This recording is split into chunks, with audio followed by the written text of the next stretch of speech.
Welcome to The Biz, and today I'm going to be taking you through how to be the perfect sales closer.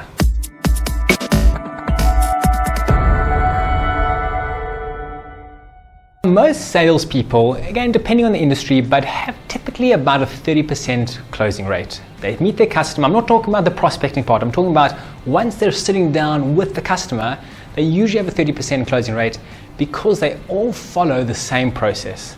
And today I'm hopefully going to be able to tell you how to move that 30% to 80% by just changing one small thing in your close. The normal traditional salesperson, the 30% salesperson, follows the following process. They meet the customer, they exchange the normal pleasantries, and he asks the questions so that he can know what's the right option to now present to the customer. Once he knows those answers, he now says to the customer, great, here's the product which will best fit you, and it has feature number 1, feature number 2, feature number 3, and feature number 4.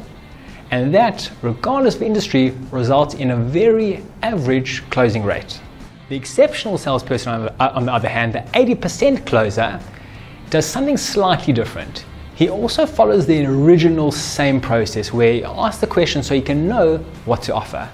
But when it comes time to present the solution, he doesn't stop asking questions. He continues to ask questions in a way where the features are now questions where the customer cannot say no to because they're just impossible based on how he's framing the questions. I'm going to give you an example right now. Let's take the example of a car. Now we're going to take 30% salesperson first, and then we're going to go to 80% salesperson, what he does different.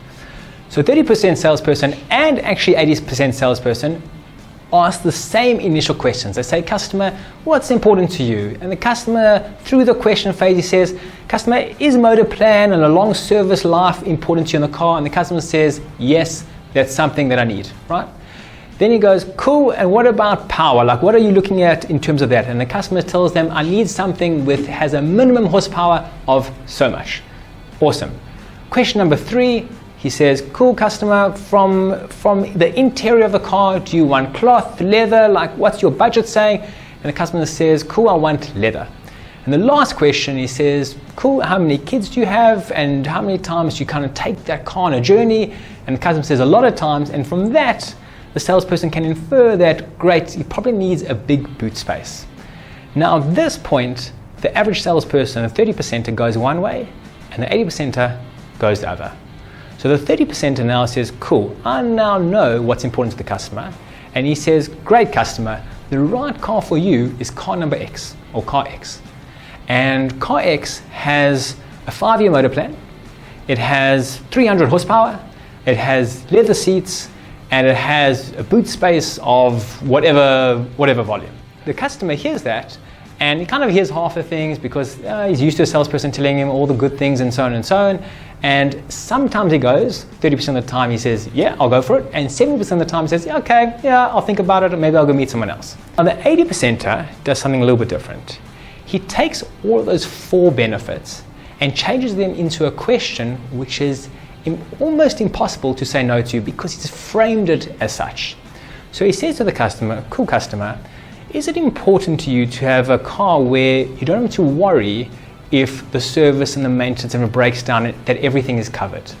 And obviously the customer has no option, but of course, it's logical. I have to say, yes.